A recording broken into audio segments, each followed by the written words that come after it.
But first, security forces in Belgium have arrested 16 people during a series of late-night raids across the country.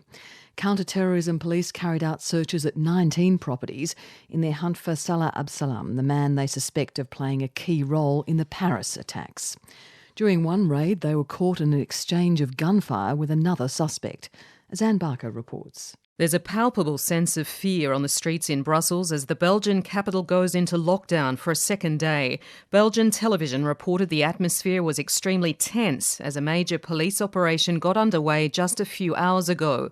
Soldiers and police completely sealed key streets in the heart of Brussels, including the famous Grand Place, and were ordering residents to stay inside and away from the windows.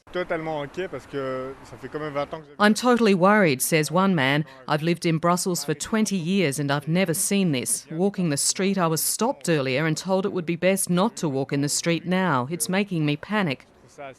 Late Sunday night, Brussels time, dozens of security forces carried out a series of raids in Brussels and the southern city of Charleroi.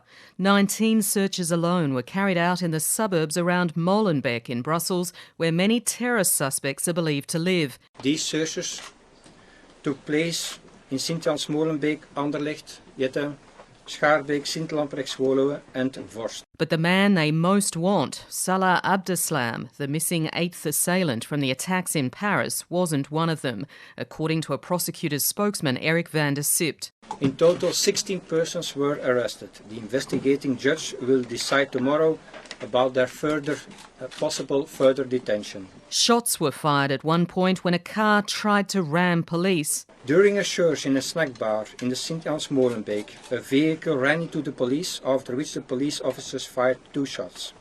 The vehicle rushed off but was intercepted later in Brussels. The driver, a man who was hurt, was arrested. The security operation is now over, but Brussels remains in lockdown. Streets and subways are deserted. Police, justice and intelligence officials have agreed to maintain the security threat at the highest level, 4, on the grounds a terror threat is serious and imminent. The Belgian Prime Minister Charles Michel says his government fears an incident similar to the one in Paris, with terrorists launching attacks in multiple locations. We're continuing to pay close attention to the public transport system, and I can confirm the decision's been taken to keep the metro closed until tomorrow, when a new evaluation will take place during the afternoon. I can also confirm that schools will be closed tomorrow in Brussels.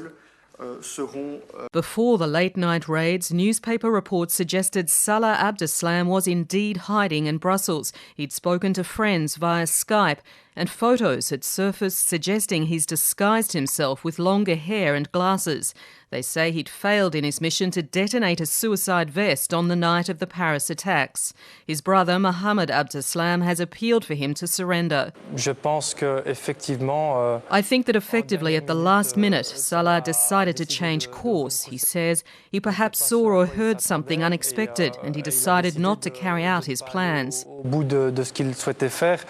But other media reports say Salah Abdeslam has told friends he's desperate to travel to Syria as the manhunt to find him intensifies.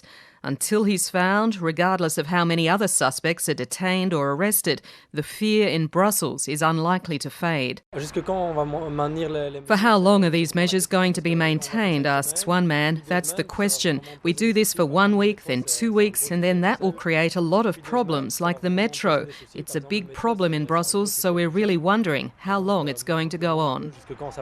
That's Anne Barker ending that report.